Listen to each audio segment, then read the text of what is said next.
नमस्कार दोस्तों, मैं Dharmendra Verma online study with DK में आपका बहुत बहुत स्वागत करता हूं। जैसा कि आप सभी को पता होगा, यदि आप हमारे रेगुलर वीडियो देख रहे हो तो यहां पर हमने जो रीट एग्ज़ाम है उसमें जो 2011 से लगाकर 2021 तक जो एग्ज़ाम हुई है उसमें सब्जेक्ट वाइज हम यहां पर वीडियो अपलोड कर रहे हैं, जिसमें अभी तक हमने बाल विकास और संस्कृत यानी कि भाषा फर्स्ट की जो संस्कृत है उसका वीडियो और बाल विकास का हम अपलोड कर चुके हैं, जिसमें 150 प्रश्न यानी कि जो एग्ज़ाम में हुई थी वो 2011 में हुई थी, उसके बाद 12 में हुई थी, उसके बाद 15 में हुई थी, उसके बाद 17 में हुई थी और उसके बाद 21 में हुई थी। इन जो ईयर में जो एग्ज़ाम में हुई थी इन सभी के प्रश्न पत्र लिए हैं। जैसे कि बाल विकास है तो बाल विकास के सारे प्रश्न यहाँ पर 30 प्रश्न इनके ले लिए, 30 इसके ले लिए, 30 इसके ले लिए, 30 करके टोटल 150 प्रश्न हम अपलोड कर चुके हैं, यानी कि बाल विकास के और संस्कृत के।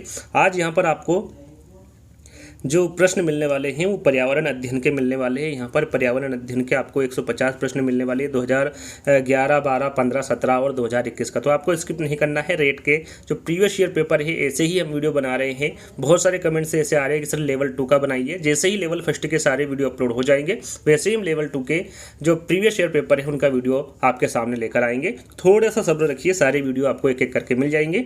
तो सबसे पहले आपको क्या करना है, वीडियो को लाइक करना है, शेयर करना है और चैनल को सब्सक्राइब कर लेना है और इस वीडियो को ज़्यादा से ज़्यादा शेयर करना है। ये छोटा सा काम आपको जल्दी से कर लेना है।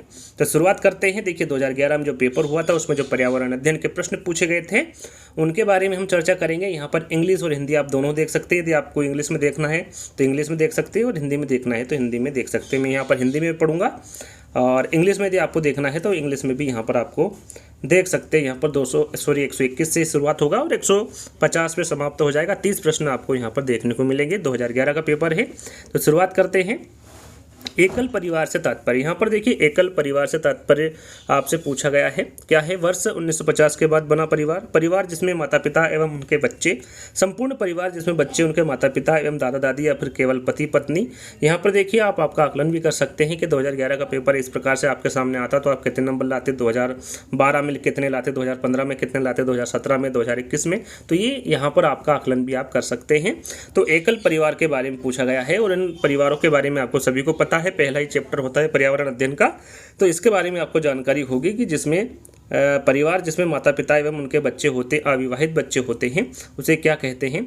एकल परिवार कहते हैं। किस प्रकार का परिवार कहेंगे? उसे एकल परिवार कहेंगे। चलिए अगला प्रश्न है, तंबाकू की आदत किससे होती है? जो तंबाकू की आदत होती है वो किससे होती है? कोकीन, कैफीन, निकोटीन या फिर हिस्टामिन। तो तंबाकू में क्या मिला होता है? इस प्रकार से प्रश्न पूछा गया है। राइट आंसर आपका होगा निकोटीन। याद रखिएगा, ये जो तंबाकू खाते हैं उनको आदत लग जाती है। आपने देखा होगा कि बार बार खाते रहते हैं तो वो निकोटीन की वजह से खाते रहते हैं, उनको आदत से लग जाती है तंबाकू की। तो तीसरा वाला विकल्प आपका सही होगा। अगला प्रश्न है, भारत में लड़के व लड़कियों की विवाह योग्य न्यूनतम आयु क्या है? यहाँ पर देखिए विवाह योग्य न्यूनतम आयु पूछी गई, सभी को पता है, सरल सा प्रश्न है। 21 वर्ष से 18 वर्ष, 18 वर्ष से 21 वर्ष, 18 या फिर 18 व 16। आपको ध्यान क्या देना है, यहाँ पर रेशियो किसका पूछा गया? पहले लड़के का पूछा गया है और फिर लड़कियों का पूछा गया है। तो लड़के का कितना होता है? जैसा कि आप सभी को पता होगा कि लड़के का जो रेशियो होता है वो 21 वर्ष होता है और लड़कियों का जो रेशियो होता है वो 18 वर्ष होता है। तो कहाँ पर लिखा है? यहाँ पर आप देख सकते हैं 21 वर्ष व 18 वर्ष। तो पहला वाला विकल्प आपका सही होगा। कुछ गलतियाँ यहाँ पर ये होती है, 18 और 21 लगा कर आ जाते हैं, यहाँ पर रेशियो नहीं देखते कि पहले किसका पूछा गया है। तो इस पर विशेष आपको ध्यान रखना है। अगला प्रश्न है, राजस्थान के लोगों का मुख्य व्यवसाय है। देखिए राजस्थान के लोगों का मुख्य व्यवसाय क्या है? खनन है, बेकरी है, मुर्गी पालन है या फिर कृषि है। सरल सा प्रश्न है, इसका आंसर भी आपको पता होगा कि राजस्थान के लोगों का जो मुख्य व्यवसाय होता है वो कृषि होता है। राजस्थान में निम्न में से किस स्थान पर शक्कर बनाने का कारखाना नहीं है? प्रश्न को दोहरा लेते हैं। राजस्थान में निम्न में से किस स्थान पर शक्कर बनाने का कारखाना नहीं है? यहाँ पर आपको बताना है केशव रायपाटन है, निम्बोहेड़ा है, उदयपुर है या फिर भूपाल सागर है। कौन सा स्थान है जहाँ पर शक्कर बनाने का कारखाना नहीं है? राइट आंसर आपका यहाँ पर होगा निम्बाहेड़ा। याद रखिएगा निम्बाहेड़ा में शक्कर बनाने का कारखाना नहीं है, बाकी स्थानों पर शक्कर बनाने का कारखाना मौजूद है। चलिए अगले प्रश्न की ओर बढ़ेंगे। अगला प्रश्न है आपका, ठगी अथवा अनुचित व्यापारिक व्यवहार होने पर हमें शिकायत करनी चाहिए। किसको करनी चाहिए? उपभोक्ता संरक्षण मंच को, जिला मुख्यालय को, तहसील को या फिर ग्राम पंचायत को?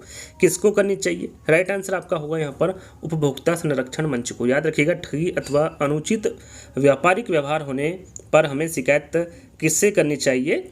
उपभोक्ता संरक्षण मंच को करनी चाहिए। अगला प्रश्न है, राष्ट्रपति द्वारा राज्यसभा में कितने सदस्य मनोनीत होते हैं? यहाँ पर देखिए, राष्ट्रपति के द्वारा पूछा गया है कि राष्ट्रपति द्वारा राज्यसभा में कितने सदस्य मनोनीत होते हैं? 12, 18, 20 या फिर 22? राइट आंसर आपका 127 का होगा 12। याद रखिएगा, राष्ट्रपति द्वारा राज्यसभा में 12 सदस्य मनोनीत होते हैं। अगला प्रश्न है आपका, यहाँ पर देखिए इंग्लिश में आप देख सकते हैं, इंग्लिश में यदि आपको पढ़ना है तो पुश कर लीजिएगा। यहाँ पर मैं आगे बढ़ता हूँ।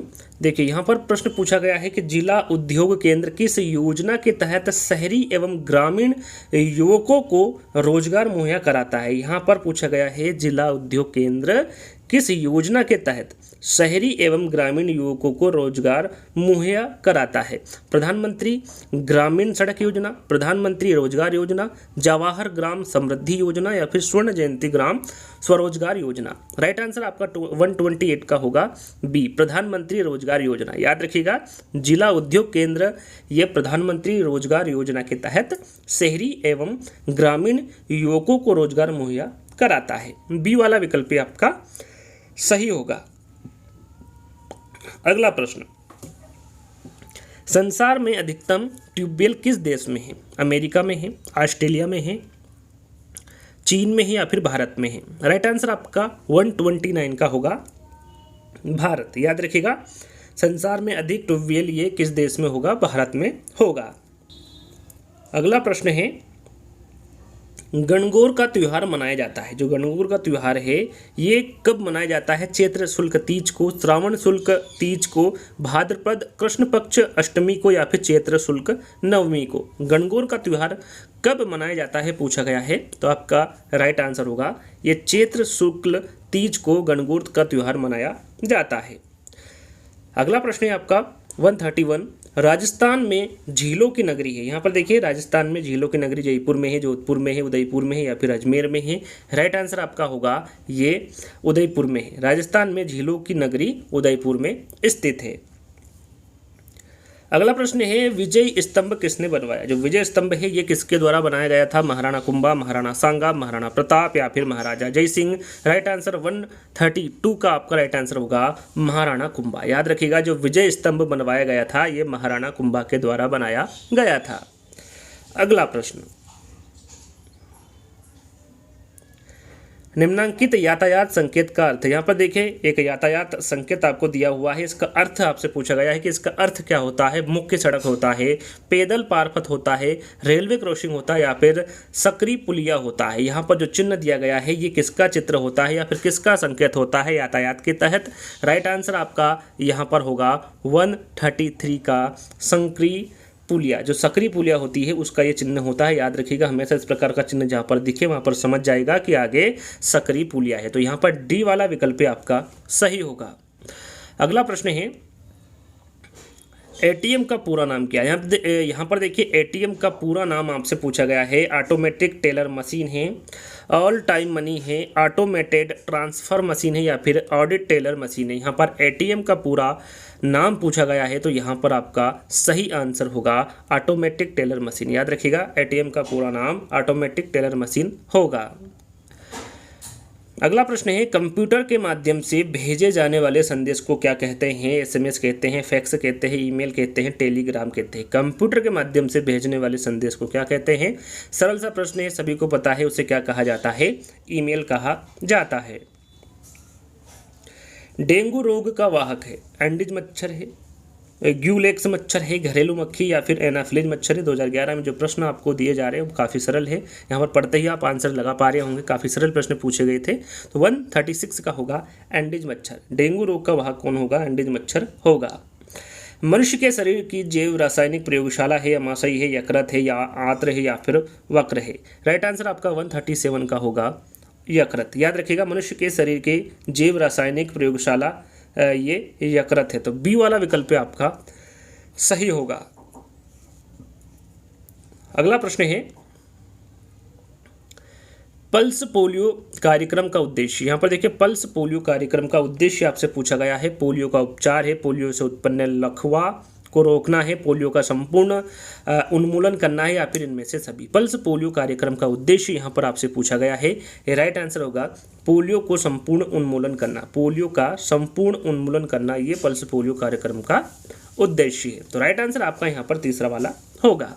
चलिए अगला प्रश्न है, कश्मीरी चोंगा कहलाता है। कश्मीरी चोंगा क्या कहलाता है? फिरन कहलाता है, अंगरखी कहलाता है, अंगरखी कहलाता है, बुकतारी कहलाता है, या फिर अचकन कहलाता है। कश्मीरी चोंगा क्या कहलाता है? राइट आंसर आपका होगा ये फिरन कहलाता है। कश्मीरी चोंगा फिरन कहलाता है। अगला प्रश्न है आपका, कुत्ता मछली का आवास है। कुत्ता मछली के बारे में पूछा जाता है। नदी, तालाब, झील, समुद्र। याद रखिएगा जो कुत्ता मछली का आवास होता है वो समुद्र होता है। क्या होता है? कुत्ता मछली का आवास समुद्र होता है। अगला प्रश्न है, सीएनजी का पूरा नाम क्या है? अब यहाँ पर आपसे सीएनजी का पूरा नाम पूछा गया है। कॉमन नेशनल गैस है, कंप्रेस्ड नेचुरल गैस है, कॉमन नेचुरल गैस है, या फिर सर्टिफाइड नेचुरल गैस है। सीएनजी का पूरा नाम यहाँ पर आपसे पूछा गया है। राइट आंसर आपका होगा कंप्रेस्ड नेचुरल गैस, ये सीएनजी का पूरा नाम होता है। अगला प्रश्न है, वन्य जीव सप्ताह मनाया जाता है। जो वन्य जीव सप्ताह है ये कब से कब तक मनाया जाता है? 1 अक्टूबर से 7 अक्टूबर, 12 अक्टूबर से 21 अक्टूबर तक, 1 जून से 7 जून तक, या फिर 15 जून से 21 जून तक। यहाँ पर वन्य जीव सप्ताह कब मनाया जाता है पूछा गया है। तो याद रखिएगा ये 1 अक्टूबर से 7 अक्टूबर तक मनाया जाता है, पहले सप्ताह तक मनाया जाता है अक्टूबर के। तो याद रखिएगा 1 अक्टूबर से 7 अक्टूबर तक वन्य जीव सप्ताह मनाया जाता है। अगला प्रश्न है, राज्यसभा राज्य के राज्य वृक्ष, राज पक्षी तथा राज जंतु क्रमशः है। यहाँ पर देखिए ध्यान दीजिएगा, यहाँ पर राजस्थान राज्य के राज्य वृक्ष के बारे में पूछा गया है, राज्य पक्षी के बारे में पूछा गया है, और राज्य जंतु के बारे में पूछा गया है। खेजड़ी, गोड़वान, चिंगारा, खेजड़ी, मोर, बाघ, बबूल, गोड़ावन, शेर, आम, मोर, या फिर बाघ। यहाँ पर सबसे पहले आपको राज्य वृक्ष के बारे में पता होना चाहिए। राज्य वृक्ष कौन सा है राजस्थान का? तो ये जो आपका राज्य वृक्ष होगा वो खेजड़ी होगा। राज्य पक्षी कौन सा है? गोड़ावन है। और राज्य जंतु कौन सा है? चिंगारा है। तो यहाँ पर देख लीजिएगा इसमें कौन सा है। तो यहाँ पर पहले वाले विकल्प में देखेंगे तो आपको ध्यान रहेगा कि जो राज्य वृक्ष है वो खेजड़ी है, राज्य पक्षी गोड़ावन है, और राज्य जंतु चिंगारा है। तो पहला वाला विकल्प ही आपका बिल्कुल सही होगा। अगले प्रश्न पे बढ़ते हैं। अगला प्रश्न है आपका, पदार्थ की किस अवस्था में अणुओं के मध्य की दूरी न्यूनतम होती है? ठोस, द्रव्य, गैस, या फिर प्लाज्मा। राइट आंसर आपका 144 का होगा, ठोस। याद रखिएगा पदार्थ की ठोस अवस्था में जो अणुओं के मध्य की दूरी होती है वो न्यूनतम होती है।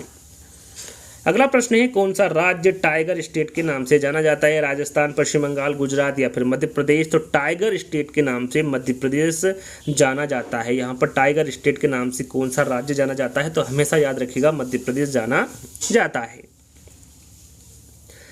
निम्नलिखित में से किसका वेग अधिकतम है? हवा, जलधारा, ध्वनि, या फिर प्रकाश। यहाँ पर किसका वेग अधिकतम है पूछा गया है। राइट आंसर आपका यहाँ पर होगा प्रकाश। निम्नलिखित में से किसका वेग अधिकतम है? तो वो प्रकाश होगा।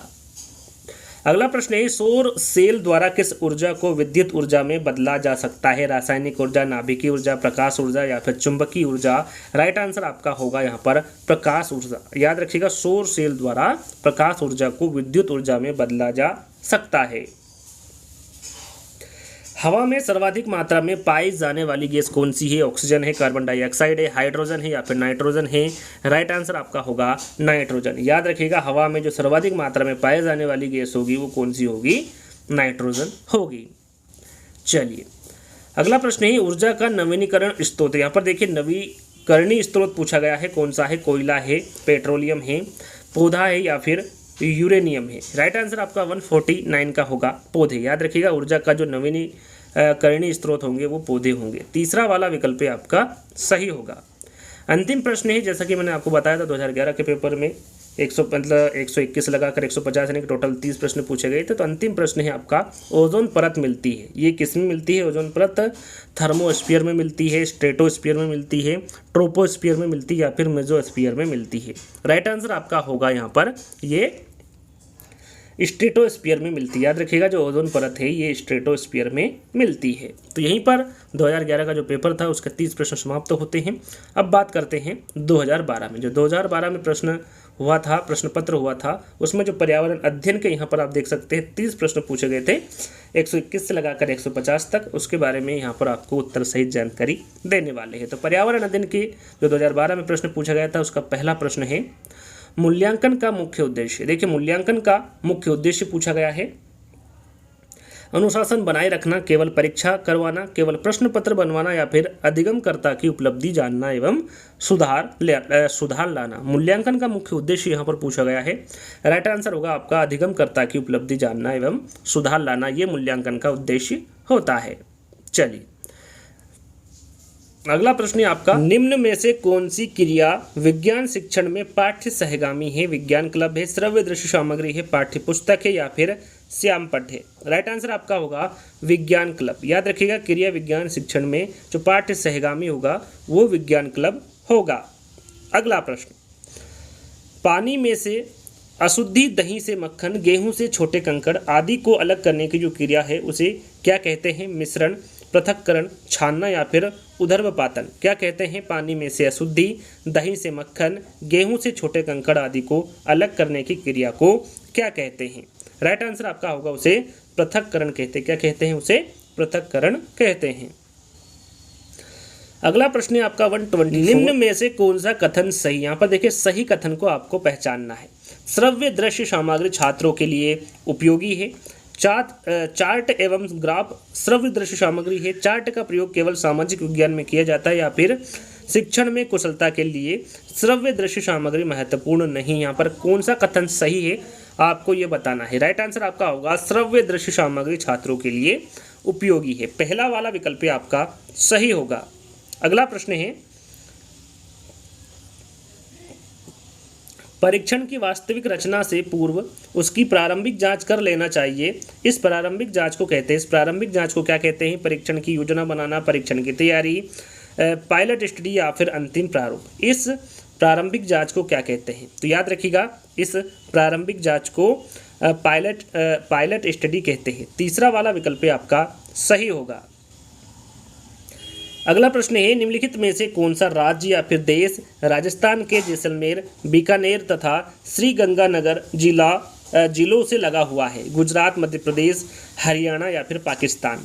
राइट आंसर आपका यहाँ पर होगा पाकिस्तान। याद रखिएगा, यहाँ पर राजस्थान के जैसलमेर, बीकानेर तथा श्रीगंगानगर जिलों में लगा हुआ देश कौन सा है? वो पाकिस्तान है। तो यहाँ पर फोर्थ वाला विकल्प आपका सही होगा। अगला प्रश्न है, प्रथम कृत्रिम उपग्रह का नाम क्या था? यहाँ पर देखिए, प्रथम कृत्रिम उपग्रह का नाम पूछा गया है। भास्कर है, आर्यभट्ट है, रोहिणी है या फिर एडुसेट है? राइट आंसर आपका 127 का होगा यहाँ पर आर्यभट्ट। प्रथम कृत्रिम उपग्रह का नाम क्या था? आर्यभट्ट था। विश्व पर्यावरण दिवस मनाया जाता है। जो विश्व पर्यावरण दिवस है ये कब मनाया जाता है? 21 मई, 27 मई, 5 जून या फिर 14 नवंबर? विश्व पर्यावरण दिवस सभी को पता है, सरल सा प्रश्न है कि ये जो विश्व पर्यावरण दिवस है ये 5 जून को मनाया जाता है। जलीय जंतुओं में श्वसन होता है, फेफड़ों द्वारा होता है, फुसफुस द्वारा होता है, वायुकोश द्वारा होता है या फिर गलफड़ों द्वारा होता है? जलीय जंतुओं में श्वसन किस प्रकार होता है इसके बारे में पूछा गया है। राइट आंसर होगा गलफड़ों द्वारा। याद रखिएगा, जलीय जंतुओं में जो श्वसन होता है वो किसके द्वारा होता है? गलफड़ों के द्वारा होता है। अगला प्रश्न है, राष्ट्रीय झंडे के बारे में निम्न कथनों का सावधानी पूर्वक अवलोकन कीजिए। यहाँ पर थोड़ा छोटा कर दिया ताकि आपको 4 विकल्प भी दिखे और यहाँ पर जो प्रश्न दिए गए हैं वो भी आपको यहाँ पर देखने को मिले। तो यहाँ पर देखिए 4 विकल्प दिए गए हैं। उसके बाद में आपसे पूछा गया है कि उपरोक्त कथनों के बारे में निम्न सत्य कौन सा कथन है, इसके बारे में आपको जानकारी देना है राष्ट्रीय झंडे के बारे में। तो यहाँ पर देखिए, सबसे ऊपर केसरिया रंग त्याग एवं बलिदान का प्रतीक है, बिल्कुल सही है। बीच में सफेद रंग शांति का प्रतीक है, ये भी बिल्कुल सही है। मध्य में चक्र शांति एवं खुशहाली का प्रतीक है, यहाँ पर ये गलत है। मध्य का चक्र शांति एवं खुशहाली का प्रतीक नहीं होता है। ये नीचे जो हरा रंग होता है वो शांति एवं खुशहाली का प्रतीक होता है। तो यहाँ पर देखिए, पहला, दूसरा और चौथा आपका सही विकल्प होगा। तो यहाँ पर आप देख सकते हैं तीसरे वाले विकल्प में पहला, दूसरा और चौथा सत्य एवं तीसरा गलत है। तो आपका यहाँ पर तीसरा वाला विकल्प सही होगा। चलिए अगले प्रश्न की ओर बढ़ते हैं। अगला प्रश्न है 131, वातावरण के अनुरूप पौधों एवं जंतुओं में पाए जाने वाले शारीरिक लक्षणों को कहते हैं? अनुकूलन, परजीविता, रूपांतरण या फिर इनमें से सभी क्या कहते हैं? राइट आंसर आपका होगा वातावरण के अनुरूप पौधों एवं जंतुओं में पाए जाने वाले शारीरिक लक्षणों को अनुकूलन कहते हैं। क्या कहते हैं? अनुकूलन कहते हैं। हमारे राज्य का पक्षी अभ्यारण्य किस जिले में स्थित है? यहाँ पर राजस्थान राज्य के बारे में पूछा गया है कि राजस्थान राज्य का पक्षी अभ्यारण्य किस जिले में स्थित है? सवाई माधोपुर, अलवर, भरतपुर या फिर उदयपुर? राइट आंसर यहाँ पर आपका होगा भरतपुर। हमारे राज्य का पक्षी अभ्यारण्य ये भरतपुर जिले में स्थित है। अगला प्रश्न है आपका, निम्न में से कौन सा कथन वायु के संबंध में सही नहीं है? यहाँ पर देखिए वायु के संबंध में कौन सा कथन सही नहीं है पूछा गया है। वायुयान उड़ते हैं, वायु में भार होता है, वायु स्थान घेरती है या फिर वायु में रंग होता है? राइट आंसर आपका यहाँ पर देखिए कौन सा सही नहीं है। नेगेटिव प्रश्न पूछा गया है तो वायु में रंग होता है, ये वायु के संबंध में सही नहीं है। आपने देखा होगा वायु में किसी भी प्रकार का रंग नहीं होता है। अगला प्रश्न है, घड़ी के स्प्रिंग में संग्रहित ऊर्जा है यांत्रिक ऊर्जा, उष्मा ऊर्जा, प्रकाश ऊर्जा या फिर विद्युत ऊर्जा? राइट आंसर आपका होगा यांत्रिक ऊर्जा। घड़ी की स्प्रिंग में जो संग्रहित ऊर्जा होती है वो यांत्रिक ऊर्जा होती है। पीने के पानी में रोगाणुनाशक डालते हैं, पोटेशियम परमैंगनेट तथा क्लोरीन डालते हैं, पोटेशियम क्लोराइड तथा क्लोरीन डालते हैं, सोडियम क्लोराइड तथा ऑक्सीजन डालते हैं या फिर पोटेशियम सल्फाइड तथा क्लोरीन डालते हैं? यहाँ पर पीने के पानी में रोगाणुनाशक क्या डालते हैं पूछा गया है। राइट आंसर आपका होगा इसमें पोटेशियम परमैंगनेट तथा क्लोरीन डालते हैं। तो यहाँ पर पहला वाला विकल्प आपका सही होगा। अगला प्रश्न आपका, निम्न को सावधानी से देखिए। यहाँ पर आपको इसको सावधानी से देखना है। यातायात संकेत है, ये किसका अर्थ है इसके बारे में आपको बताना है। मुख्य सड़क का, सक्रिय पुलिया का, रेलवे फाटक का या फिर खराब सड़क का? तो सक्रिय पुलिया तो हो नहीं सकता, थोड़ी देर पहले ही मैंने इसका चिन्ह आपको बताया था, संकेत आपको बताया था। मुख्य सड़क, रेलवे फाटक और खराब सड़क के बारे में इन चारों में से बताना है कि जो चिन्ह है ये किसका है, यातायात संकेत किसका है? राइट आंसर आपका होगा ये खराब सड़क का है। यदि इस प्रकार का संकेत आपको दिखे तो समझ जाएगा कि वो खराब वहाँ पर सड़क है। तो यहाँ पर डी वाला विकल्प आपका सही होगा। अगले प्रश्न की ओर बढ़ेंगे। अगला प्रश्न है, छोटी माता एवं रेबीज रोग का कारण होता है? वायरस, प्रोटोजोआ, बैक्टीरिया या फिर निमेटोड? तो यहाँ पर छोटी माता एवं रेबीज रोग का कारण आपको बताना है। राइट आंसर 137 का होगा वायरस। छोटी माता एवं रेबीज रोग का जो कारण होता है वो वायरस होता है। अगला प्रश्न है कि हम भोजन करते हैं एवं पाचन होता है, इस पचित भोजन के उपयोगी पदार्थों का अवशोषण होता है? आमाशय की दीवार में होता है, छोटी आंत्र की दीवार से होता है, वृहद आंत्र की दीवार से होता है या फिर यकृत में होता है? तो यहाँ पर आपका सही आंसर होगा ये छोटी आंत्र की दीवार से होता है। याद रखिएगा, हम भोजन करते हैं पाचन होता है, इस पचित भोजन में उपयोगी पदार्थ का जो अवशोषण होता है वो छोटी आंत्र की दीवार से होता है। अगला प्रश्न है, पौधे प्रकाश संश्लेषण द्वारा भोजन बनाते हैं। प्रकाश संश्लेषण क्रिया में निम्न आवश्यक होते हैं? ऑक्सीजन, जल, सूर्य का प्रकाश एवं पर्णहरित। ऑक्सीजन, शर्करा, सूर्य का प्रकाश एवं जल। कार्बन डाइऑक्साइड, जल, सूर्य का प्रकाश एवं पर्णहरित या फिर कार्बन डाइऑक्साइड, शर्करा, जल एवं सूर्य का प्रकाश? राइट आंसर आपका 139 का होगा कार्बन डाइऑक्साइड, जल, सूर्य का प्रकाश एवं पर्णहरित। यहाँ पर तीसरा वाला विकल्प आपका सही होगा। अगला प्रश्न है, मानव शरीर का सामान्य तापमान होता है? जो मानव शरीर का सामान्य तापमान होता है वो कितना होता है? 33 डिग्री सेल्सियस होता है, 38 डिग्री सेल्सियस होता है, 98.6 सेल्सियस होता है या फिर 37 डिग्री सेल्सियस होता है? यहाँ पर देखिए सेल्सियस में पूछा गया है मानव शरीर का सामान्य तापमान। आपका सही आंसर होगा ये 37 डिग्री सेल्सियस होता है सामान्यतः मानव शरीर का तापमान। याद रखिएगा डी वाला विकल्प आपका सही होगा। उदयपुर तथा भीलवाड़ा जिले में मिलने वाले खनिज कौन से हैं? जस्ता, सीसा, चांदी एवं तांबा है। जस्ता, जिप्सम, गार्नेट एवं सोना है। सीसा, चांदी, टंगस्टन एवं तांबा है या फिर चांदी, रॉक, फॉस्फेट, टंगस्टन एवं जिप्सम है? क्या है? उदयपुर तथा भीलवाड़ा जिले में मिलने वाला खनिज। राइट आंसर आपका 141 का होगा। यहाँ पर जस्ता, सीसा, चांदी एवं तांबा मिलता है उदयपुर तथा भीलवाड़ा राज्य में। अगला प्रश्न है आपका, राजस्थान के किस जिले में पेट्रोलियम निकाला जाता है? बारा, भरतपुर, जोधपुर या फिर बाड़मेर। राइट आंसर आपका होगा राजस्थान के किस जिले में पेट्रोलियम निकाला जाता है पूछा गया है, तो ये बाड़मेर जिले में निकाला जाता है। डी वाला विकल्प आपका सही होगा। चंद्र ग्रहण होता है जब, चंद्र ग्रहण कब होता है? पृथ्वी सूर्य एवं चंद्रमा के बीच होती है जब, चंद्रमा पृथ्वी एवं सूर्य के बीच होता है, सूर्य पृथ्वी एवं चंद्रमा के बीच होता है, या फिर पृथ्वी सूर्य एवं चंद्रमा सीधी रेखा में होता है तब। कब चंद्र ग्रहण होता है पूछा गया है। राइट आंसर आपका होगा पृथ्वी सूर्य एवं चंद्रमा के बीच होती है तब चंद्र ग्रहण होता है। तो पहला वाला विकल्प आपका सही होगा। राष्ट्रीय पशु है, यहाँ पर देखिए राष्ट्रीय पशु पूछा गया है, मोर है, शेर है, बाघ है या फिर चिंगारा है। राइट आंसर आपका 144 का होगा बाघ। सभी को पता है राष्ट्रीय पशु के बारे में पूछा गया है तो वो बाघ होगा। सूर्य नगरी नाम है, यहाँ पर देखिए सूर्य नगरी किसका नाम है? जयपुर का है, जैसलमेर का, बाड़मेर का या फिर जोधपुर का। राइट आंसर आपका होगा ये जोधपुर का नाम है। याद रखिएगा सूर्य नगरी के बारे में पूछे तो ये किसका नाम है? जोधपुर का नाम है। अगला प्रश्न है निम्न में से कौन सा कथन सही है? यहाँ पर देखिए सही कथन पूछा गया है कौन सा है? एकल परिवार में दहेज प्रथा सामान्य बात है, एकल परिवार में बाल श्रम सामान्य बात है, दहेज तथा बाल श्रम सामाजिक बुराइयां हैं, या फिर दहेज तथा बाल श्रम शहरों में सामान्य बात है। तो यहाँ पर देखिए कौन सा कथन सही ये पूछा गया है, तो आप देख सकते हैं तीसरा वाला विकल्प दहेज तथा बाल श्रम सामाजिक बुराइयां हैं, ये यहाँ पर सही कथन होगा। तो तीसरा वाला विकल्प आपका सही होगा। अगला प्रश्न है मानव शरीर हड्डियों का ढांचा मात्र रह जाता है, इसका कारण क्या है? इसका कारण क्या है? लंबे समय तक तंबाकू ग्रहण करना, लंबे समय तक शराब का सेवन करना, परिवार के लोगों द्वारा नशा करना, या फिर परिवार के लोगों द्वारा तंबाकू ग्रहण करने से मानव शरीर हड्डियों का ढांचा मात्र रह जाता है, इसका कारण आपको बताना है। राइट आंसर है लंबे समय तक तंबाकू ग्रहण करना। यहाँ पर पहला वाला विकल्प आपका सही होगा। अगला प्रश्न है निम्नलिखित में से कौन सी सामग्री घर बनाने में काम नहीं आती है?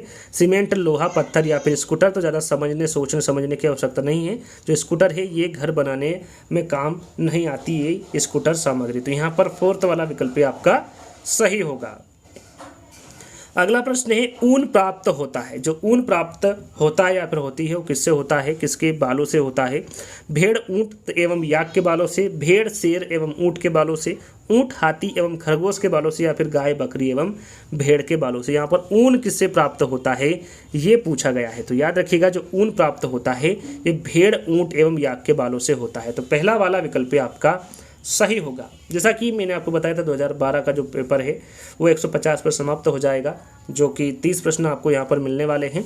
तो बंदर, शेर तथा चूहे के घर क्रमशः होते हैं। बंदर का घर कौन सा होता है? शेर का, चूहे का, यह आपको क्रमशः बताना है। घोंसला, पेड़ एवं गुफा, गुफा, बिल एवं पेड़, पेड़, गुफा एवं बिल, या फिर बिल, पेड़ एवं गुफा। तो यहाँ पर आपका राइट आंसर होगा। देखिए जो बंदर है वो पेड़ पर रहता है, शेर कहाँ पर रहता है? गुफा में रहता है, और चूहा कहाँ पर रहता है? बिल में रहता है। तो तीसरा वाला विकल्प आपका सही होगा। 2000 का पेपर है जो पर्यावरण अध्ययन का, यहीं पर समाप्त होता है।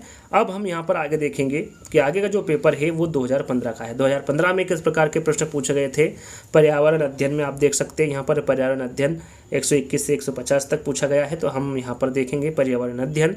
तो 2015 में जो पहला प्रश्न पूछा गया था आपसे, निम्न में से किसमें उद्यान कृषि का अध्ययन किया जाता है? बॉटनी, हॉर्टिकल्चर, जियोलॉजी या फिर एनाटॉमी। राइट आंसर आपका होगा हॉर्टिकल्चर। हॉर्टिकल्चर में उद्यान कृषि का अध्ययन किया जाता है। यहाँ पर बी वाला विकल्प आपका सही होगा। अगला प्रश्न है विज्ञान प्राकृतिक विषय का व्यवस्थित ज्ञान एवं धारणाओं के मध्य संबंधों का तार्किक अध्ययन है जिनमें ये विषय व्यक्त होते हैं। उपरोक्त विज्ञान की परिभाषा किसके द्वारा दी गई? यहाँ पर जो विज्ञान की परिभाषा दी गई है ये किसके द्वारा दी गई है? डब्ल्यूसी डैम्पियर के द्वारा, ब्लूम के द्वारा, पॉपर के द्वारा, या फिर सुल्लिवन के द्वारा? किसके द्वारा यहाँ पर जो परिभाषा दी गई है? तो ये डब्ल्यूसी डैम्पियर के द्वारा ये परिभाषा विज्ञान की दी गई है। तो पहला वाला विकल्प आपका सही होगा। अगला प्रश्न है पर्यावरण अध्ययन के अधिगम का सिद्धांत कौन सा है? यहाँ पर देखिए अधिगम का सिद्धांत पूछा गया है। आवश्यकता का सिद्धांत है, उपयोगिता का सिद्धांत है, जीवन से संबंधित होने का सिद्धांत है, या फिर ये सभी? राइट आंसर आपका होगा देखिए आवश्यकता का सिद्धांत, उपयोगिता का सिद्धांत और जीवन से संबंधित होने का सिद्धांत, ये तीनों ही पर्यावरण अध्ययन के अधिगम के सिद्धांत है। तो यहाँ पर ये सभी आपका राइट आंसर होगा। निम्नलिखित में से कौन सा प्राथमिक स्तर पर विज्ञान शिक्षण का वांछित उद्देश्य है? विज्ञान के तथ्यों व सिद्धांतों एवं इनके उपयोगी को जानना, प्राकृतिक जिज्ञासा, सौंदर्यपरकता की अनुभूति तथा विज्ञान एवं प्रौद्योगिकी में सृजनात्मकता का पोषण, ईमानदारी, सत्यनिष्ठा और सहयोग के मूल्यों को आत्मसात करना, या फिर उपरोक्त सभी। तो यहाँ पर भी आपका सही आंसर क्या होगा? उपरोक्त सभी होगा। ये प्राथमिक स्तर पर विज्ञान शिक्षण का वांछित उद्देश्य है। तो फोर्थ वाला विकल्प ही आपका सही होगा। अगला प्रश्न है, प्रयोजना विधि में कितने मुख्य सोपान प्रयुक्त होते हैं? यहाँ पर देखिए प्रयोजना विधि के बारे में पूछा गया है, 4, 3, 8 या फिर 6।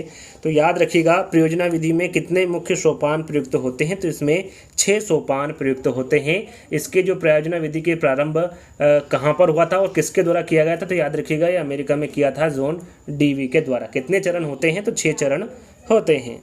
चलिए अगला प्रश्न है आपका, कौन सी गैस ग्लोबल वार्मिंग के लिए उत्तरदायी? यहाँ पर देखें प्रश्न कुछ इस प्रकार पूछा जाता है कि सबसे ज़्यादा, यदि यहाँ पर सबसे ज़्यादा पूछा जाता है कि कौन सी गैस सबसे ज़्यादा ग्लोबल वार्मिंग के लिए उत्तरदायी है, तो आप डायरेक्टली कार्बन डाइऑक्साइड लगा देते और ये आपका सही आंसर होता। लेकिन इस प्रकार का यहाँ पर प्रश्न नहीं पूछा गया है। यहाँ पर सीधे सीधे पूछा गया है कि कौन सी गैस ग्लोबल वार्मिंग के लिए उत्तरदायी है। तो यहाँ पर देखिए मैथेन भी ग्लोबल वार्मिंग के लिए उत्तरदायी होती है। तो यहाँ पर बी और सी दोनों ही विकल्प सही होंगे, कि जिसने बी लगाया होगा तब उसका भी सही होगा और सी लगाया होगा तो भी उसका भी सही होगा। तो सबसे ज़्यादा पूछा जाता तो यहाँ पर कार्बन डाइऑक्साइड हो सकता था, लेकिन इस प्रकार का प्रश्न नहीं पूछा गया। तो बी और सी दोनों ही आंसर यहाँ पर आपके सही होंगे। चलिए अगला प्रश्न है, विशिष्ट से सामान्य का सिद्धांत निम्न में से किसमें प्रयोग होता है? विश्लेषण विधि में, स्वतः शोध विधि में, संश्लेषण विधि में, या फिर आगमन विधि में? राइट आंसर आपका 127 का होगा, आगमन विधि में। याद रखिएगा विशिष्ट से सामान्य का जो सिद्धांत है ये आगमन विधि में प्रयोग होता है।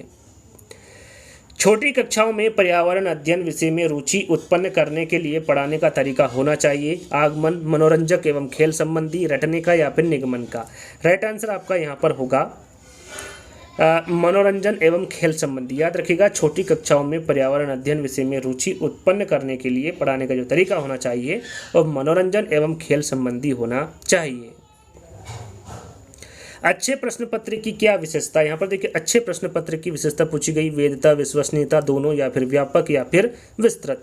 यहाँ पर सही आंसर होगा वैधता और विश्वसनीयता। ये दोनों ही एक अच्छे प्रश्न पत्र की विशेषता होती हैं। तो ए व बी दोनों आपका सही आंसर होगा। कौन सी प्रक्षेपित सामग्री है? बुलेटिन बोर्ड है, OHP है, प्रतिमान है, या फिर फ्लैनर बोर्ड है? राइट आंसर यहाँ पर होगा आपका OHP। यहाँ पर प्रक्षेपित सामग्री पूछा गया है तो OHP आपका सही आंसर होगा। कौन सी विशेषता परिवार की नहीं? यहाँ पर देखिए परिवार की विशेषता पूछी गई है, कौन सी नहीं है? कम से कम 2 भिन्न लिंग वाले वयस्क साथ रहते हो, प्रत्येक सदस्य की आय भिन्न जमा की जाती हो, वे समान आवास, भोजन और समान सामाजिक क्रियाओं का उपयोग करते, या फिर सुरक्षा एवं बच्चों का साझा उत्तरदायित्व? तो यहाँ पर कौन सी परिवार की विशेषता नहीं है इसके बारे में आपको बताना है। राइट आंसर होगा प्रत्येक सदस्य की आय भिन्न जमा की जाती है। इस प्रकार से काम नहीं होता, प्रत्येक सदस्य की जो आय है वो एक ही जगह जमा होती, भिन्न जमा नहीं की जाती आय। तो यहाँ पर बी वाला जो विकल्प होगा वो आपका सही होगा। अगला प्रश्न है, राष्ट्रीय बाल श्रम उन्मूलन प्राधिकरण की स्थापना कब की गई थी? ये कब की गई थी? 16 अगस्त 1996, 5 जून 1990, 22 जुलाई 2002, या फिर 26 सितंबर 1994? राष्ट्रीय बाल श्रम उन्मूलन प्राधिकरण की स्थापना कब की गई थी? तो याद रखिएगा यह 26 सितंबर 1994 को की गई थी। अगला प्रश्न है, भारत में बाल विवाह निरोध अधिनियम किस वर्ष पारित किया गया था? 2006, 2008, 2011, या फिर 1997? राइट आंसर यहाँ पर आपका होगा 2006। याद रखिएगा भारत में बाल विवाह निरोध अधिनियम ये 2006 में पारित किया गया था। यहाँ पर देखिए आपको सम्मिलित करना है और बताना है कि इसमें से कौन सा सम्मिलित नहीं है। वस्त्र का प्रकार दिया हुआ है, दूसरी तरह उसका राज्य दिया हुआ है, फिरन जम्मू एवं कश्मीर, पानो भाजू पश्चिम बंगाल, राहिदे हिमाचल प्रदेश, या फिर फुलकारी पंजाब। तो यहाँ पर कौन सा सम्मिलित नहीं है इसके बारे में आपको जानकारी देना है। तो यहाँ पर आपका सही आंसर होगा पानो भाजू। जो पानो भाजू वस्त्र है ये पश्चिम बंगाल में नहीं पहना जाता, या फिर ये वेशभूषा पश्चिम बंगाल की नहीं है, ये अरुणाचल प्रदेश की। याद रखिएगा, पानो भाजू अरुणाचल प्रदेश में गोयन महिलाओं द्वारा पहने जाने वाली पारंपरिक वेशभूषा है, ना कि पश्चिम बंगाल में। तो यहाँ पर कौन सा सम्मिलित नहीं है ये पूछा गया था, तो बी वाला विकल्प आपका सही होगा।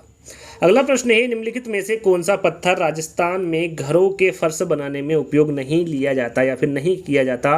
संगमरमर, कोटा स्टोन, घिया पत्थर या फिर सैंड स्टोन। राइट आंसर आपका यहाँ पर 135 का होगा। यहाँ पर घिया पत्थर, जिसे सेल खड़ी भी कहते हैं, यह पत्थर राजस्थान में घरों के फर्श बनाने में उपयोग इसका नहीं किया जाता। तो यहाँ पर तीसरा वाला विकल्प आपका सही होगा। बागवानी के लिए कौन से प्रकार का उर्वरक उपयोगी होता है? यूरिया, सोडियम फॉस्फेट, डीएपी या फिर वर्मी कंपोस्ट। प्रश्न कुछ इस प्रकार पूछा जाता कि बागवानी के लिए कौन सी प्रकार का उर्वरक सबसे ज़्यादा उपयोगी है, तो आप राइट आंसर वर्मी कंपोस्ट लगा सकते थे, आपको सही आंसर होगा। लेकिन यहाँ पर इस प्रकार का प्रश्न नहीं पूछा गया, साधारण सा प्रश्न पूछा गया है कि बागवानी के लिए कौन से प्रकार का उर्वरक उपयोगी होता है, तो उसमें यूरिया भी होता है, सोडियम फॉस्फेट भी होता है और डीएपी भी होता है। तो यहाँ पर आपको बोनस अंक प्राप्त हुआ था, यानी कि 1 नंबर आपको यहाँ पर मिला हुआ था। तो यहाँ पर चारों ही विकल्प सही थे, लेकिन सबसे अधिक पूछा जाता तो वो वर्मी कंपोस्ट होता है, क्योंकि जो वर्मी कंपोस्ट होता है ये खाद बागवानी के लिए अधिक उपयोगी होता है, लेकिन अधिक यहाँ पर पूछा नहीं गया है, तो इसलिए यहाँ पर बोनस अंक आपको प्राप्त हुआ था।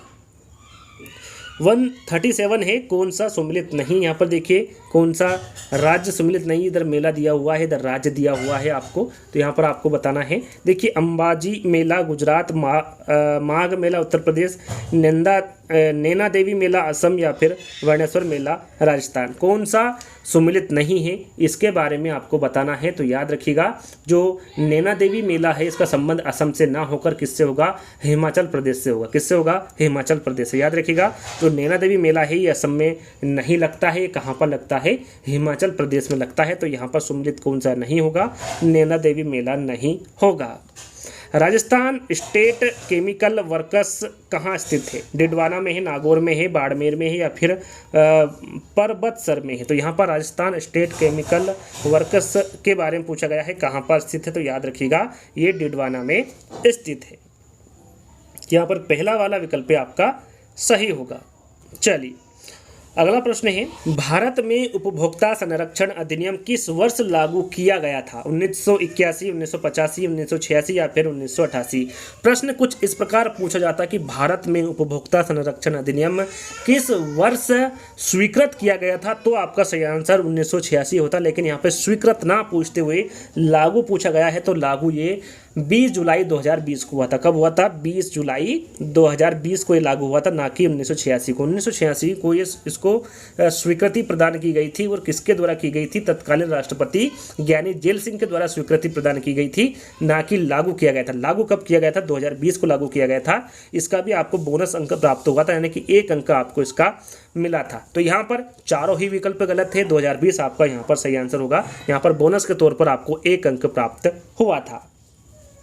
राजस्थान के कुल लोकसभा सदस्यों की संख्या पूछी गई है, 20, 25, 22 या फिर 24। राइट आंसर आपका होगा 25। राज्यसभा के कुल लोकसभा सदस्यों की संख्या कितनी होगी? 25 होगी। सॉरी। पक्षमाभ उपकला प्राणियों के शरीर में कहाँ मिलते हैं? अमाशय, श्वसनिका, आंत्र या फिर वायुकोश? राइट आंसर आपका होगा यहाँ पर श्वसनिका। याद रखिएगा, पक्षभाम उपकला प्राणियों के शरीर में श्वसनिका में मिलते हैं। अगला प्रश्न है, निम्नलिखित में से कौन सा सरल उत्तक नहीं है? यहाँ पर देखिए, सरल उत्तक कौन सा नहीं है पूछा गया है। जाइलम है, पेरेनकाइमा है, कोलेनकाइमा है या फिर स्क्लेकाइमा है? कौन सा सरल उत्तक नहीं है इसके बारे में पूछा गया है। राइट आंसर आपका होगा जाइलम। पहला वाला विकल्प आपका सही होगा। मलेरिया रोग होता है किसके कारण होता है? प्लाज्मोडियम फॉल्सीपेरम के द्वारा होता है, एंटामीबा द्वारा होता है, रेट्रोवायरस द्वारा होता है या फिर साल्मोनेला द्वारा होता है? मलेरिया रोग किसके कारण होता है? तो याद रखिएगा, ये प्लाज्मोडियम फॉल्सीपेरम के द्वारा होता है। निम्नांकित में से कौन सा भारत के 3 जैव विविधता हॉट स्पॉट में से एक है? यहाँ पर देखिए 3 जैव विविधता हॉट स्पॉट में से एक कौन सा है? अरावली हिल से है, खासी हिल से है, हिमालय या फिर उपरोक्त में से कोई नहीं। तो यहाँ पर जो जैव विविधता हॉट स्पॉट है वो अरावली हिल से, यहाँ पर पहला वाला विकल्प आपका सही होगा। राजस्थान का राज्य पशु कौन सा है? बाघ है, गाय है, ऊँट है या फिर भेड़ है? राइट आंसर आपका यहाँ पर होगा ऊँट। राजस्थान का जो राज्य पशु होगा वो ऊँट होगा। अगला प्रश्न है, अवतल दर्पण के अत्यंत निकट जब बिंब को रखते हैं तो प्रतिबिंब होता है, किस प्रकार का होता है? यहाँ पर वास्तविक सीधा एवं छोटा होता है, आभासी सीधा एवं अवांछित होता है, आभासी उल्टा एवं छोटा होता है, वास्तविक उल्टा एवं छोटा होता है। तो यहाँ पर किस प्रकार का होगा? तो अवतल दर्पण में अत्यंत निकट जब बिंब को रखते हैं तो जो प्रतिबिंब होता है वो यहाँ पर आभासी सीधा एवं आवर्धित होता है। तो यहाँ पर बी वाला विकल्प आपका सही होगा। अगला प्रश्न है आपका, वायु प्रदूषण का कौन सा स्रोत नहीं? वाहन, उद्योग, ठोस अपशिष्ट या फिर धूल के कण? राइट आंसर यहाँ पर होगा आपका ठोस अपशिष्ट। याद रखिएगा, जो वायु प्रदूषण का कौन सा स्रोत नहीं है तो वो ठोस अपशिष्ट नहीं है। निम्नलिखित में से कौन सा कथन सही? यहाँ पर देखिए सही कथन आपको पहचानना है। सभी धातुएं तन्य होती हैं, सभी अधातुएं तन्य होती हैं, सामान्य धातुएं तन्य होती हैं या फिर कुछ अधातुएं तन्य होती हैं। यहाँ पर आपको सही कथन का चयन करना है। तो याद रखिएगा, यहाँ पर सही कथन पूछा गया है तो सामान्यतः जो धातुएं होती है वो तन्य होती हैं। तो यहाँ पर तीसरा वाला विकल्प आपका सही होगा। अगला प्रश्न है, राजस्थान में कौन सा नवीकरणीय संसाधन नहीं? यहाँ पर देखिए नवीकरणीय संसाधन कौन सा नहीं है इसके बारे में पूछा गया है। जल विद्युत, प्राकृतिक गैस, पवन ऊर्जा या फिर सौर ऊर्जा? राइट आंसर आपका यहाँ पर होगा प्राकृतिक गैस। देखिए जो प्राकृतिक गैस है ये नवीकरणीय संसाधन नहीं है, तो यहाँ पर बी वाला विकल्प आपका सही होगा। अगला प्रश्न है और अंतिम प्रश्न है, जैसे कि टोटल 30 प्रश्न आपको देखने को मिले यहाँ पर। तो 30वां प्रश्न है आपका 2015 का जो पेपर है, निम्नलिखित में से कौन सा रामसर घोषणा की सूची में नम क्षेत्र नहीं है? बुलन झील है, रुद्र सागर झील है, केवलादेव राष्ट्रीय उद्यान है या फिर राम संबंध झील है? तो यहाँ पर आपका सही आंसर होगा राम संबंध झील। ये जो राम संबंध झील है ये रामसर घोषणा की सूची में नम क्षेत्र में नहीं है। तो यहाँ पर डी वाला विकल्प आपका सही होगा। तो 2015 का पेपर यहीं समाप्त होता है। अब बात करते हैं यहाँ पर 2017 की। 2017 में जो पर्यावरण अध्ययन में प्रश्न पूछे गए थे वो यहाँ पर आप देख सकते हैं। तो पहला प्रश्न पूछा गया था आपसे, राजस्थान का राज्य पक्षी कौन सा है? यहाँ पर देखिए राजस्थान का राज्य पक्षी पूछा गया है। गोड़ावन है, मोर है, गिद्ध है या फिर सारस है? सभी को पता है, सरल सा प्रश्न है, गोड़ावन ये राजस्थान का राज्य पक्षी होगा। अगला प्रश्न है, निम्नलिखित में से कौन सा सुमेलित नहीं है? अधिकतर जो प्रश्न पूछे जाते हैं वो कौन सा सुमेलित नहीं है, इस प्रकार का प्रश्न पूछा जाता है। यहाँ पर कौन सा सुमेलित है ये पूछा गया है। पहला आपका विकल्प है बॉम्बे नेचुरल हिस्ट्री सोसाइटी नई दिल्ली। तो यहाँ पर मैं आपको बता दूं कि जो बॉम्बे नेचुरल हिस्ट्री सोसाइटी है ये नई दिल्ली में स्थित नहीं है, ये बॉम्बे में स्थित है। कहाँ पर है? बॉम्बे में स्थित है। बात करें बी वाले विकल्प की, भारतीय वनस्पति सर्वेक्षण कोलकाता, तो बी वाला आपका विकल्प सही रहेगा क्योंकि भारतीय वनस्पति सर्वेक्षण ये कहाँ पर स्थित है? कोलकाता में स्थित है। तो यहाँ पर बी वाला विकल्प आपका सही रहेगा। सी और डी को भी देख लेते हैं। भारतीय वनस्पति संस्थान वन्यजीव संस्थान ये कहाँ पर है? ये कोयम्बतूर में नहीं है, ये कहाँ पर है? देहरादून में स्थित है। कहाँ पर है? देहरादून में। बात करें राष्ट्रीय वनस्पति अनुसंधान संस्थान की, तो ये जोधपुर में नहीं है, ये कहाँ पर है? लखनऊ में स्थित है। तो यहाँ पर कौन सा सुमेलित है ये पूछा गया था, तो बी वाला विकल्प आपका बिल्कुल सही होगा। चलिए अगला प्रश्न है, निम्नलिखित में से कौन सा नवीकरणीय ऊर्जा का स्रोत नहीं है? यहाँ पर देखिए नवीकरणीय ऊर्जा का स्रोत कौन सा नहीं है? जीवाश्म ईंधन, जल विद्युत, पवन ऊर्जा या फिर सौर ऊर्जा? राइट आंसर आपका होगा जीवाश्म ईंधन। याद रखिएगा जो जीवाश्म ईंधन है ये नवीकरणीय ऊर्जा के स्रोत के अंतर्गत नहीं आता है। अगला प्रश्न है, पारितंत्र शब्द का गठन किसने किया? जो पारितंत्र शब्द का गठन है वो किसके द्वारा किया गया? हिकल के, हम्बोल्ट के, टेंसले के या फिर ओडम के? राइट आंसर आपका यहाँ पर होगा टेंसले। पारितंत्र शब्द का जो गठन है ये टेंसले के द्वारा किया गया। भारत का सर्वाधिक वर्षा वाला स्थान कौन सा है? बेंगलुरु, मैसूर, श्रीनगर या फिर मासिमराम? सभी को पता है, सरल सा प्रश्न है, मासिमराम। भारत का जो सर्वाधिक वर्षा वाला स्थान होगा वो मासिमराम होगा। पर्यावरण के जैविक घटक में सम्मिलित है भूमि, पौधे, वायु या फिर जल? पर्यावरण के जैविक घटक के बारे में पूछा गया है। राइट आंसर यहाँ पर आपका होगा पौधे। पर्यावरण के जैविक घटक के अंतर्गत कौन आएगा? पौधे आएंगे। चलिए, मिनी माता रोग का संबंध निम्नलिखित में से किससे हैं? यहाँ पर सीडी प्रदूषण दे रखा है, SO2 प्रदूषण, HG प्रदूषण, या फिर इनमें से कोई नहीं। राइट आंसर आपका 127 का होगा HG प्रदूषण। याद रखिएगा, जो मीना माता रोग का संबंध होगा वो HG प्रदूषण से होगा, यानी कि तीसरा वाला विकल्प आपका सही होगा। निम्नलिखित में से अपेक्षित शिक्षण सामग्री कौन सी? यहाँ पर देखिए, अप्रक्षेपित शिक्षण सामग्री के बारे में पूछा गया है। फिल्म स्ट्रिप है, चार्ट है, चित्र विस्तारक यंत्र, या फिर स्लाइड है। राइट आंसर यहाँ पर आपका होगा चार्ट। याद रखिएगा, जहाँ पर अप्रक्षेपित शिक्षण सामग्री के बारे में पूछा जाए वहाँ पर चार्ट आपका राइट आंसर होगा। अगला प्रश्न है आपका, निम्नलिखित में से कौन सी गतिविधि पर्यावरण संरक्षण से संबंधित नहीं? यहाँ पर देखिए कौन सी गतिविधि हैं जो पर्यावरण संरक्षण से संबंधित नहीं है। वनोन्मूलन है, प्राकृतिक संसाधनों का संरक्षण है, बृहद पौधरोपण है, या फिर जलाशयों की सफाई है। राइट आंसर आपका यहाँ पर होगा वनोन्मूलन। याद रखिएगा, जो वनोन्मूलन गतिविधि है ये पर्यावरण संरक्षण से संबंधित नहीं है। पहला वाला जो विकल्प होगा वो आपका सही होगा। अगला प्रश्न है, पर्यावरण शिक्षा में सामूहिक चर्चा से संबंधित शिक्षण विधि कौन सी? यहाँ पर देखिए, पर्यावरण शिक्षा में सामूहिक चर्चा से संबंधित शिक्षण विधि कौन सी पूछा गया है? भूमिका निर्वाह, व्याख्यान, वर्णन, या फिर विचार गोष्ठी।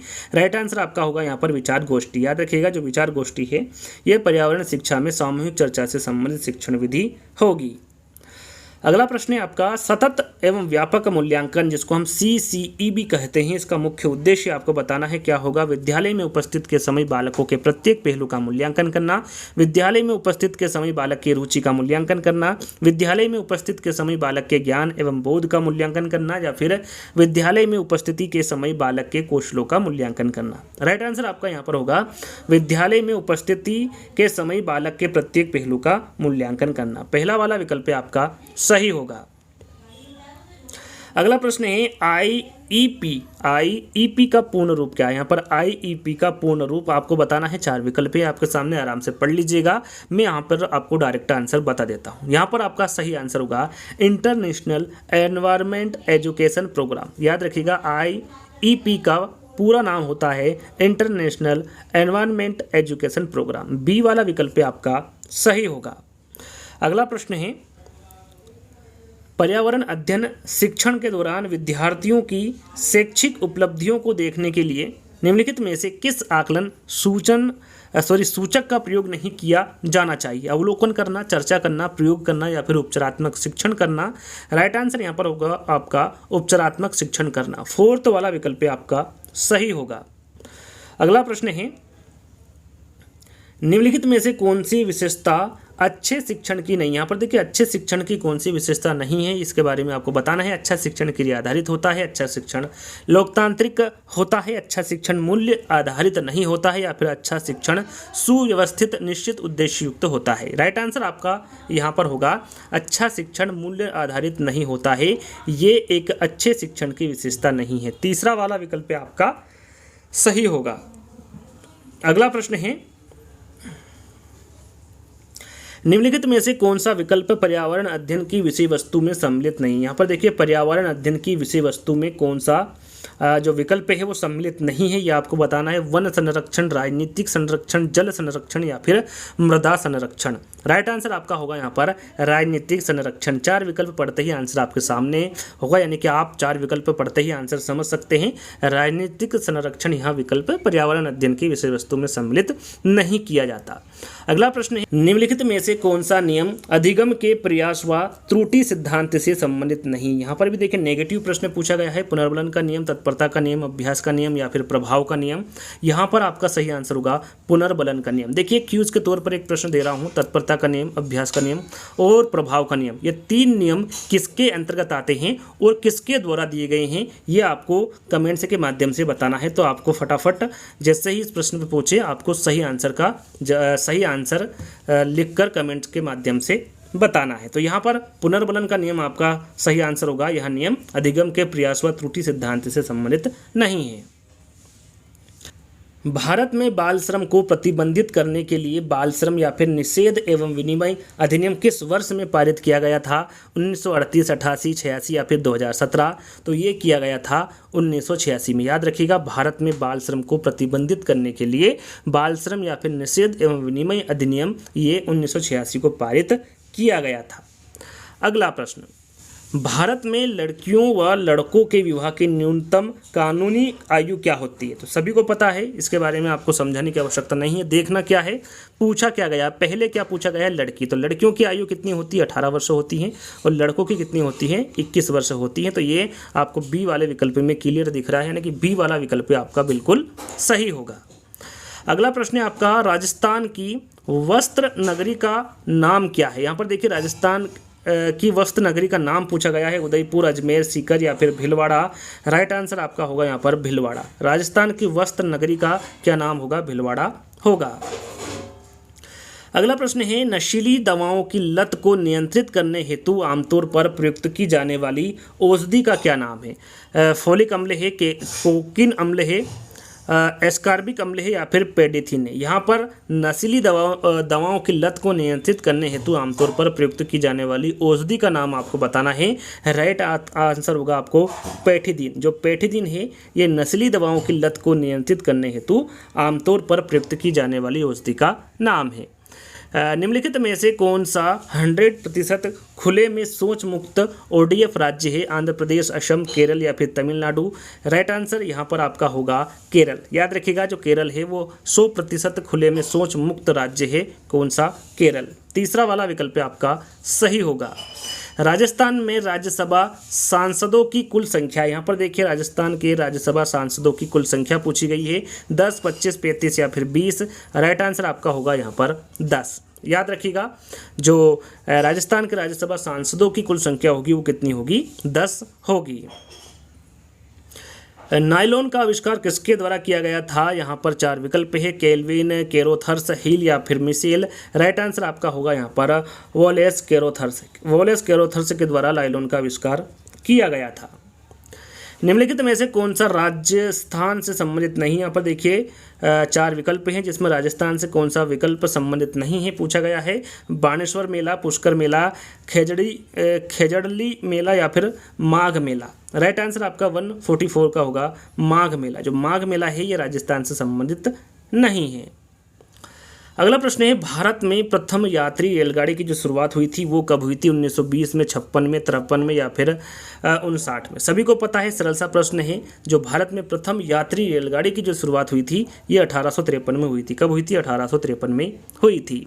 पीसी कल्चर क्या है? मधुमक्खी पालन है, मछली पालन है, मुर्गी पालन है या फिर उपरोक्त में से कोई नहीं? राइट आंसर आपका होगा मछली पालन। पीसी कल्चर जहाँ पर आए वो किससे संबंधित होगा? मछली पालन से संबंधित होगा।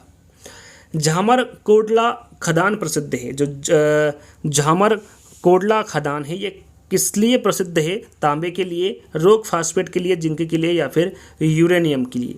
राइट आंसर आपका यहाँ पर होगा रॉक फास्फेट के लिए ये जो खदान है ये प्रसिद्ध है। तो बी वाला विकल्प आपका सही होगा।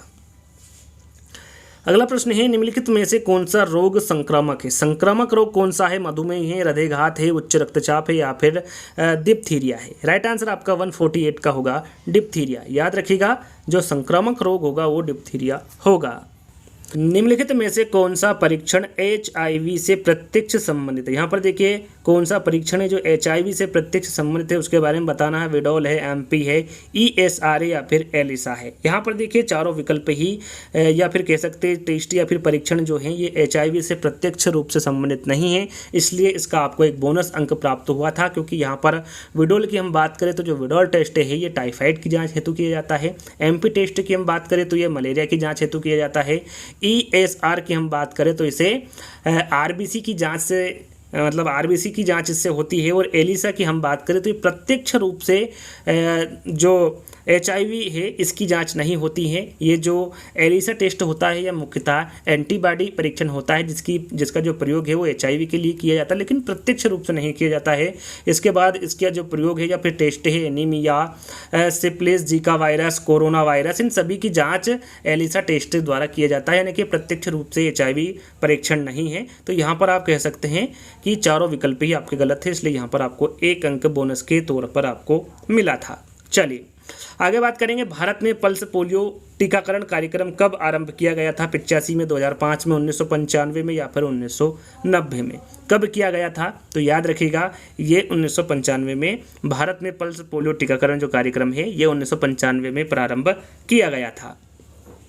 तो यहीं पर जो आपका 2017 का पेपर था, 2017 में जो पर्यावरण अध्ययन के 30 प्रश्न पूछे गए थे वो यहीं समाप्त होता है।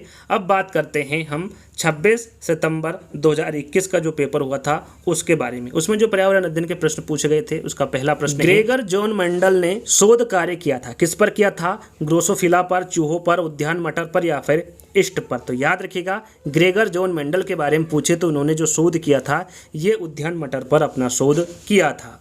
प्रथम भारतीय अंतरिक्ष यात्री कौन थे? कल्पना चावला, सुनीता विलियम्स, राकेश शर्मा या फिर राजा चेरी? यहाँ पर प्रथम भारतीय अंतरिक्ष यात्री के बारे में पूछा गया है, आपका राइट आंसर होगा राकेश शर्मा। प्रथम भारतीय अंतरिक्ष यात्री कौन थे? राकेश शर्मा थे। अगला प्रश्न है, निम्नलिखित में से राजस्थान के किस दुर्ग को चिड़िया टुंक के नाम से भी जाना जाता है? रणथंभौर का दुर्ग, मेहरानगढ़ दुर्ग, कुंभनगढ़ दुर्ग या फिर सोनार किला? तो यहाँ पर देखिए चिड़िया टुंक के नाम से राजस्थान के किस दुर्ग को जाना जाता है पूछा गया है, आपका सही आंसर होगा मेहरानगढ़ दुर्ग। याद रखिएगा राजस्थान के मेहरानगढ़ दुर्ग को चिड़िया टुंक के नाम से भी जाना जाता है। अगला प्रश्न है, जल दिवस किस दिन मनाया जाता है? जल दिवस के बारे में पूछा गया है, 22 मई, 22 सितंबर, 2 फरवरी या फिर 22 मार्च? जल दिवस किस दिन मनाया जाता है? तो याद रखिएगा ये 22 मार्च को मनाया जाता है जल दिवस। अगला प्रश्न है, निम्नलिखित में से कौन सा एंजाइम लार में उपस्थित होता है? पेप्सिन होता है, ट्रिप्सिन होता है, लैक्टेस होता है या फिर टाइलिन होता है? राइट आंसर आपका 125 का होगा टाइलिन। याद रखिएगा टाइलिन जो है यह एंजाइम लार में उपस्थित होता है। अगला प्रश्न है, विश्व में कांगसुंग की तरफ से माउंट एवरेस्ट पर सफलतापूर्वक चढ़ने वाली प्रथम महिला कौन थी? यहाँ पर देखिए विश्व में कांगसुंग की तरफ से माउंट एवरेस्ट पर सफलतापूर्वक चढ़ने वाली प्रथम महिला के बारे में पूछा गया है। बछेंद्री पाल है, संतोष यादव है, प्रेमलता अग्रवाल है या फिर अरुणिमा सिन्हा है? तो यहाँ पर आपका 126 का आंसर होगा संतोष यादव। यहाँ पर बी वाला विकल्प आपका बिल्कुल सही होगा। अगला प्रश्न है, अंतर्राष्ट्रीय जैव विविधता दिवस किस दिन मनाया जाता है? 21 मई, 23 मई, 22 मई या फिर 24 मई? राइट आंसर आपका यहाँ पर होगा 22 मई। अंतर्राष्ट्रीय जैव विविधता के बारे में पूछे कि ये जो दिवस है ये किस दिन मनाया जाता है, तो 22 मई के दिन मनाया जाता है। अगला प्रश्न है, भारत में रेडियो प्रसारण की शुरुआत किस वर्ष हुई थी? 26 में हुई थी, 27 में, 28 में या फिर 29 में? तो यहाँ पर आपका सही आंसर होगा 1927। याद रखिएगा भारत में जो रेडियो प्रसारण की शुरुआत हुई थी ये 1927 में हुई थी। अगला प्रश्न है, विटामिन ए की कमी से कौन सा रोग होता है? स्कर्वी, रतौंधी, रिकेट्स, बेरी-बेरी? यहाँ पर देखिए विटामिन ए के बारे में पूछा गया है। सभी को पता है कि जो विटामिन ए की कमी से होता है वो रतौंधी रोग होता है। यहाँ पर विटामिन बी की कमी से कौन सा रोग होता है?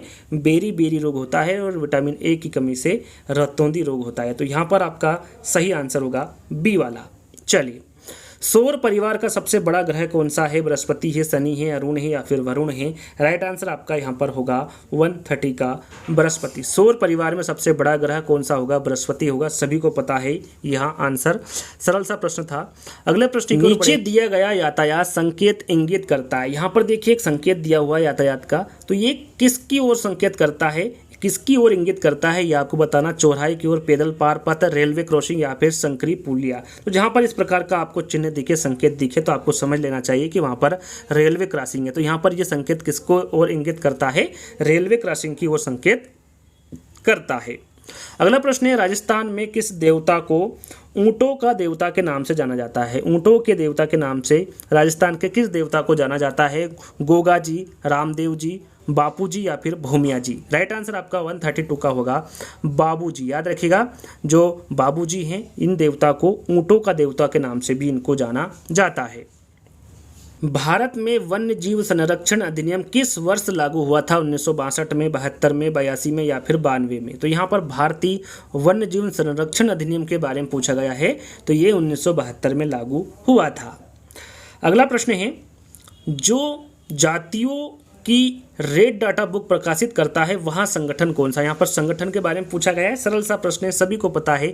ICSRE है, WWF है, IUCN है या फिर UNEP है, सरल सा है। रेड डाटा बुक के बारे में तो आप सभी को पता होगा, राइट आंसर होगा आपका IUCN। याद रखिएगा, यह संगठन ये रेड डाटा बुक प्रकाशित करता है।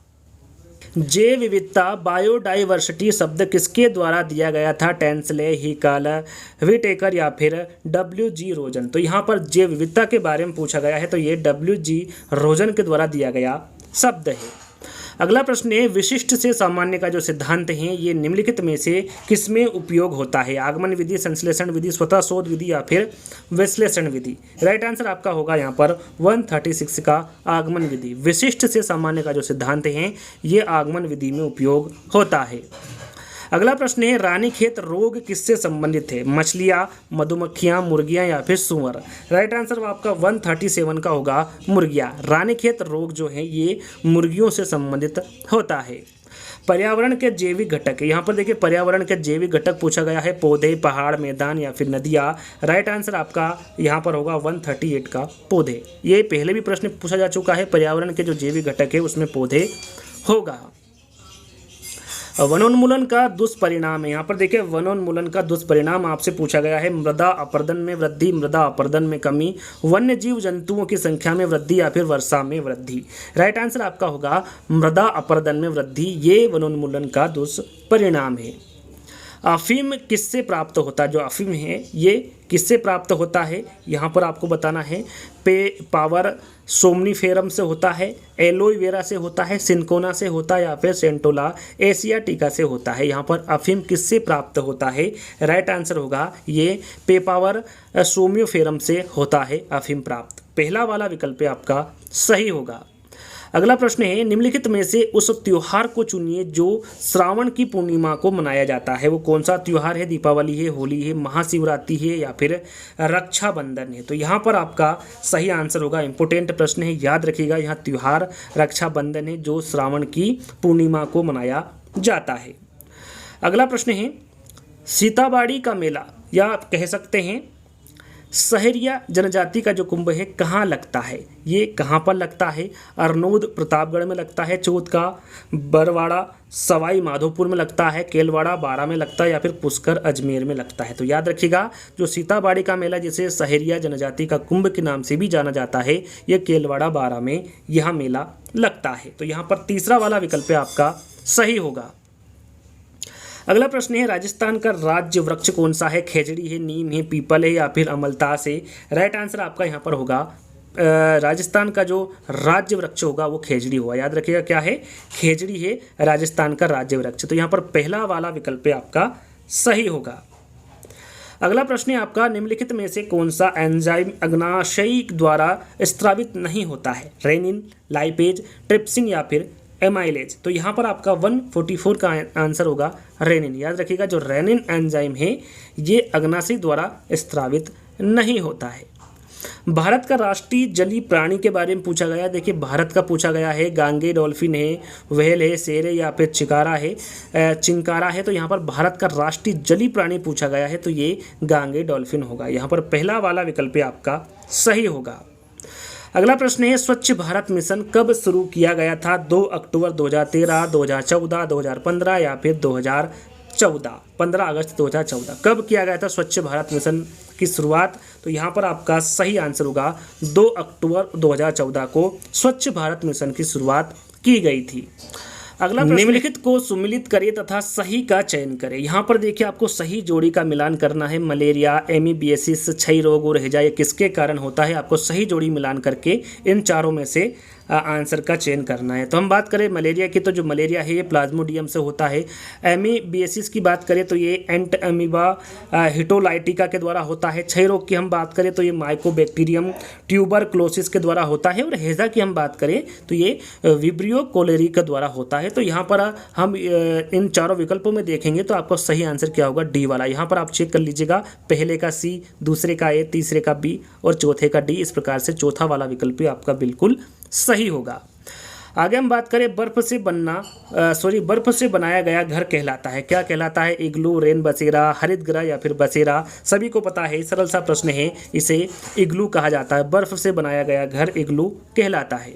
राजस्थान का जिला जो राज्य के अधिकतम जिलों के साथ अपनी सीमा साझा करता है, वह जिला कौन सा है? भीलवाड़ा है, अजमेर है, बाड़मेर है या फिर नागौर है? राइट आंसर आपका यहाँ पर होगा नागौर। याद रखिएगा, जो नागौर जिला है राजस्थान का, ये अधिकतम जिलों के साथ अपनी सीमा साझा करता है। अंतिम प्रश्न की हम बात करें, 2021 में जो पेपर हुआ था उसमें जो पर्यावरण अध्ययन के 30 प्रश्न पूछे गए थे, उसका अंतिम प्रश्न है और इस वीडियो का अंतिम प्रश्न है, कपड़ों का समूह बिना सिले पहना जाता है? साड़ी, कमीज, टोपी, पगड़ी, साड़ी, कुर्ता, टी शर्ट, लुंगी, टोपी या फिर धोती, साड़ी, पगड़ी। तो यहाँ पर बिना सिले किसको पहना जाता है? कपड़ों के समूह को। तो यहाँ पर पहना जाता है धोती, साड़ी और पगड़ी को, ये बिना सिले ही इनको पहना जाता है। तो डी वाला विकल्प आपका यहाँ पर सही होगा। तो टोटल आपके 150 प्रश्न यहीं समाप्त होते हैं। 11, 12, 15, 17 और 21, यानी कि आपके जो 5 वर्ष में जो एग्जामें हुई आपके रीट की, उन सभी के प्रश्न यहाँ पर आपको दिए गए हैं। तो यदि आपको वीडियो अच्छा लगा हो तो लाइक करना है, शेयर करना है, चैनल को सब्सक्राइब कर लेना है। अभी तक हमने पर्यावरण अध्ययन का अभी जो वीडियो है पर्यावरण अध्ययन का बना चुके हैं, बात करें बाल विकास की बना चुके हैं और संस्कृत के 3 वीडियो हम अपलोड कर चुके हैं। इसकी एक प्लेलिस्ट बनी हुई, यदि आपने उनको नहीं देखा है तो उनको भी देख लीजिएगा। तो जल्दी ही दोस्तों हम नए वीडियो के साथ मिलेंगे, जब तक के लिए धन्यवाद।